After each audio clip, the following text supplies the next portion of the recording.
কিছুদিন হলো গুঁড়া মশলাগুলো সব শেষ হয়ে গেছে, তো ভাবলাম আজকে সব মশলাগুলো তৈরি করে নিই। এখানে আমি গরম মশলা তৈরি করে নিচ্ছি, তার জন্য এখানে জিরা, এলাচ, দারচিনি, লবঙ্গ, তারপরে এখানে জয়ত্রী, জয়ফল, কালো এলাচ সব কিছু নিয়ে একটু একটা কড়াইয়ের ভেতরে হালকা গরম করে তারপরে এই কড়াইতেই রেখে দিব। তারপরে এগুলো মুচমুচা হয়ে যাবে, এগুলোকে পরে গুঁড়ো করে নিলেই হবে শাহি গরম মশলা। এই মশলাটা দিয়ে কিন্তু গরু, খাসি, মুরগি, এমনকি ডিম ভুনা, মাছ ভুনায়ও ব্যবহার করতে পারবেন। খেতে কিন্তু খুবই ভালো লাগে এই মশলাটা দিয়ে রান্না করলে। সাথে কিছু আমি এখানে জিরা গুঁড়া করে নিব, এটা ভালো করে একটু টেলে নিয়েছি, তারপরে একটা ব্লেন্ডার জারে করে সব কিছু গুঁড়া করে নিয়েছি। আর এর সাথে সাথে কিন্তু আমি এখানে রসুন আর পেঁয়াজটাকেও ব্লেন্ড করে নিয়েছি। তো সারা মাসের মশলা আমার তৈরি করা হয়ে গেছে। সবাই ভালো থাকবেন, আল্লাহ হাফেজ। কিছুদিন হলো গুঁড়া মশলাগুলো সব শেষ হয়ে গেছে, তো ভাবলাম আজকে সব মশলাগুলো তৈরি করে নিই।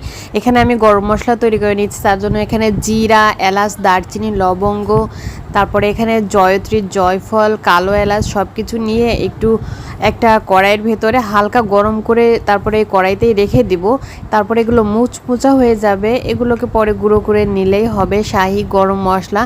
এই মশলাটা দিয়ে কিন্তু গরু, খাসি, মুরগি, এমনকি ডিম ভুনা, মাছ ভুনায়ও ব্যবহার করতে পারবেন। খেতে কিন্তু খুবই ভালো লাগে এই মশলাটা দিয়ে রান্না করলে। সাথে কিছু আমি এখানে জিরা গুঁড়া করে নিব, এটা ভালো করে একটু টেলে নিয়েছি, তারপরে একটা ব্লেন্ডার জারে করে সব কিছু গুঁড়া করে নিয়েছি। আর এর সাথে সাথে কিন্তু আমি এখানে রসুন আর পেঁয়াজটাকেও ব্লেন্ড করে নিয়েছি। তো সারা মাসের মশলা আমার তৈরি করা হয়ে গেছে। সবাই ভালো থাকবেন, আল্লাহ হাফেজ।